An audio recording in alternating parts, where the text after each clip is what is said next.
why are you calling this a very dangerous period for stocks? Well, really, I think the market is very overpriced in terms of future earnings. We are adding debt like we've never seen to a tune of about $28 trillion.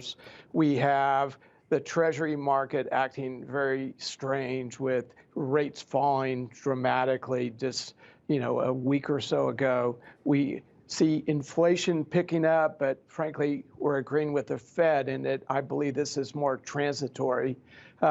We have come back a long way from the April lows from 2020 after the COVID scare and a number of people dying. However, we're not out of the woods yet, and this is a dangerous market.